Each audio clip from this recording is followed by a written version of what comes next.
कुछ बेहतरीन पिक्स आपके लिए। अब आगे बढ़ने का समय है और आज तो कई सारे नंबर्स पे हमें रिएक्ट करना है, ढेरों इंपॉर्टेंट स्टॉक्स इन न्यूज पे बातचीत करनी है, कई सारी इंपॉर्टेंट ब्रोकरेजेस आई हैं, उन पे फोकस करना है।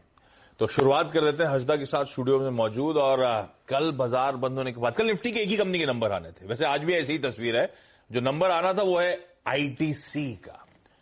हजदा बहुत बढ़िया स्टॉक, जब मार्केट ठंडा पड़ रहा था आईटीसी अपनी मस्त मौला चाल में था। जी हाँ, नंबर्स डिलीवर कर पाए क्या? डेफिनेटली आशीष, एक अच्छा परफॉर्मेंस देखने को मिला है मुनाफे और रेवेन्यू के फ्रंट पर। इनफैक्ट हर पैरामीटर पर आप देखिए कंपनी उम्मीदों पर खरी उतरी है।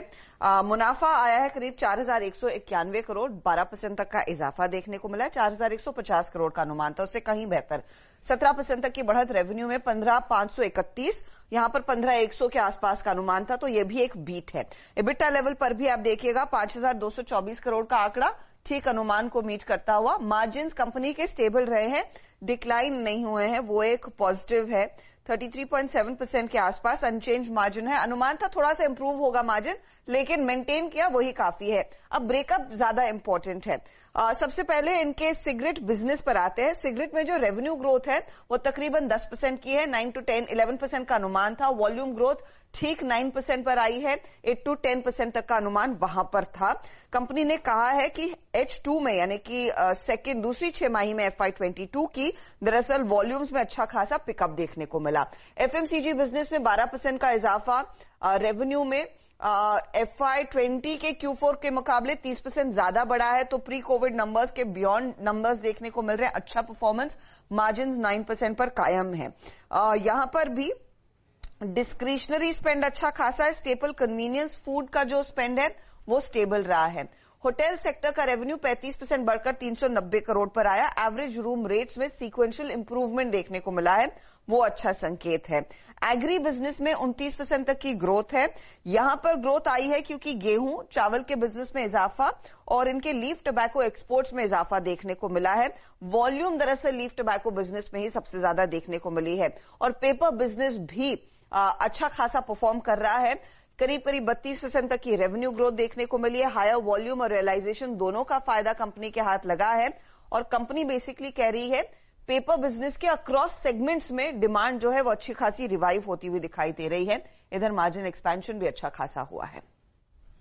ये रहा तो आईटीसी हर पैमाने पे नंबर्स अच्छे। ये लीफ टबैको मतलब बीड़ी पत्ती, बीड़ी पत्ती। अभी लीफ टबैको इज्जतदार नाम समझ में नहीं आया, थोड़ी बार क्लिक हो रही तो बीड़ी पत्ती की बात हो रही है। तो सब वर्टिकल्स में बेहतर परफॉर्म करता हुआ आईटीसी। ब्रोकरेजेस कैसे लेने हैं इन नंबर्स को, उसके बाद इस पे एक फंडामेंटल और टेक्निकल एस्पेक्ट आगे लेकर भी आऊंगा, क्योंकि आज का सबसे इंपॉर्टेंट स्टॉक रिएक्शन आपकी स्क्रीन पर है।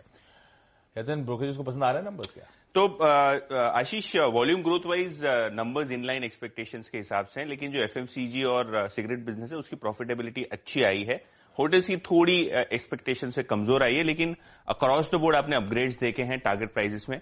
अगर आप जेपी मॉर्गन की बात करें या जेफरीज की बात करें, टारगेट बिल्कुल ही 305 रुपए है और मॉर्गन स्टैनली का भी ओवरवेट है, टारगेट 293। अगर हम जेपी मॉर्गन की स्पेसिफिकली बात करें तो इन्होंने 5% से FY24 की ईपीएस का अनुमान अपना बढ़ाया है। मॉर्गन स्टैनली का मानना यह है कि होटल कारोबार आगे चलते हुए काफी अच्छी तरीके से परफॉर्म कर सकता है, तो वहां एक आपको टेलविंड आता हुआ दिखाई देगा। और जेफरीज का मानना यह है कि जब पूरे एफएमसीजी पैक में मार्जिन प्रेशर दिखाई दे रहा है, आईटीसी के नतीजे काफी स्टेबल हैं और बेहतरीन है मार्जिन फ्रंट पे। इनफैक्ट सिगरेट वॉल्यूम ग्रोथ जो 9% का आया है वो भी उनको इंप्रेसिव लगता है। हालांकि वो इनलाइन है एक्सपेक्टेशंस के, लेकिन फिर भी ये एनवायरमेंट में काफी रेजिलियंस दिखाता हुआ आईटीसी का ओवरऑल सिगरेट पैक और एफएमसीजी पैक। जी हाँ, सिगरेट अगर आप देखें और एफएमसीजी और होटल कारोबार को लेकर आपने टिप्पणियां सुनी, याद रखिएगा आईटीसी जो यतिन ने अभी अगर आप देखें टारगेट्स दिखाए, जरा प्लीज टारगेट्स की प्लेट लिखाइए। अगर मैं इनको एक औसत एवरेज में, मतलब एवरेज टारगेट में कन्वर्ट करूं तो 295 से 310 की ट्रेजेक्ट्री खुलती है। मानस ये वो ट्रेजेक्ट्री है। आई थिंक अगर आप बीते एक साल में अगर आप देखें और 2 साल में लेके आईटीसी को बैठे हैं तो आपका मेरे ख्याल से एवरेज प्राइस 200 रुपए के आसपास आता हुआ है, 210 220 के आसपास। अब 310 के टारगेट्स आ रहे हैं। 310 यानी आईटीसी के करियर का सेकंड बेस्ट जोन, जो कि इसने अगस्त 2018 से लेकर मार्च 2080 के बीच में रिगेन किया था। अगर ये आज या कल में 270 के क्लस्टर को पार कर दे, जो कि आई थिंक इस फ्लैग का हाई भी है मानस, तो 310 की पॉसिबिलिटी कितनी बन रही है? अपनी ट्रेड पोजीशंस पे और इन्वेस्टमेंट पोजीशंस पे आपका व्यू क्या है? देखिए, पोजिशनल बेसिस पे तो बिल्कुल खरीदारी के मौके अभी भी हैं, क्योंकि ये ब्लैक पैटर्न का ब्रेकआउट तो ऑलरेडी आ चुका है। कल हमने जो अगर हम ट्रेंड लाइन बनाएंगे तो उसका ब्रेकआउट ऑलरेडी देख लिया है, जो अगर ब्लैक पैटर्न के अपर बैंड को बनाएंगे तो मेरा समझना है कि ब्लैक पैटर्न का ब्रेकआउट ऑलरेडी हो चुका है। खरीदारी बिल्कुल करनी चाहिए। ब्लैक पोल बहुत बड़ा था, 208 रुपए से लेकर 275 रुपए के आसपास तक था, तो उस तरह का मूव आपको देखने को मिल सकता है। जो टेक्निकल टारगेट है वो 320 रुपए के आसपास के आते हैं पोजिशनल बेसिस पे, इसलिए बिल्कुल इन्वेस्टमेंट की अपॉर्चुनिटी अभी भी है। 250 के नीचे स्टॉप लॉस रख के खरीदारी करिए 320 रुपए के टारगेट के लिए।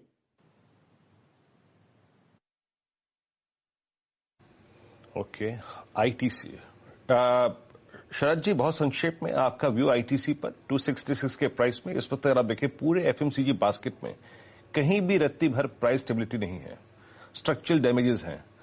आपके अनुसार आपका व्यू आईटीसी पर इन नंबर्स के साथ संक्षेप में? हम तो बुलिश व्यू ही रखते हैं। मुझे लगता है पूरे स्पेस में सबसे डिसेंट वैल्यूएशंस पे आईटीसी ट्रेड कर रहा है और नंबर्स भी अक्रॉस सेगमेंट्स भी बीट हैं। तो मुझे लगता है अगर आप एक साल फॉरवर्ड पे 25 टाइम वैल्यूएशन भी पकड़ते हैं तो 335-340 के लक्ष्य आते हैं हमारे। ठीक बात है भाई, वैल्यूएशंस के वाइज तो कोई इश्यू ही नहीं है। सारे एफएमसीजी पैक में अगर एफएमसीजी कैटेगराइज कर रहे हैं तो सबसे सस्ता आपको, सबसे सस्ता ये और रुचि सोया आजकल टसल में उसका डिबेट चलता रहता है, लेकिन ठीक है। उस स्टॉक पे भी कल बाबा आए थे चैनल पे, आपने देखा था 9.5% 10% का उछाल रुचि सोया के स्टॉक में उस आवाज के इंटरेक्शन के बाद। दिन के हाईस पे जाकर रुचि सोया बंद होता हुआ नजर आया। तो रखेंगे इन सब स्टॉक के रडार पे, इस पे बातचीत होगी और अवस्थी साहब से भी जानेंगे इस स्टॉक पे कोई उनका व्यू बनता है नहीं बनता है। लेकिन कल नंबर्स कई सारे थे। एक तो आईटीसी निफ्टी का कॉन्स्टिट्यूएंट, इसके अलावा वायदा बाजार के 3 और नंबर्स बाजार बंद होने के बाद आए थे। अच्छा, एक चीज और, ऊपर स्क्रीन पे आप देख रहे हैं स्टॉक्स टू वॉच। जितने इंपॉर्टेंट स्टॉक्स न्यूज डिस्कस हो रहे हैं वो सारे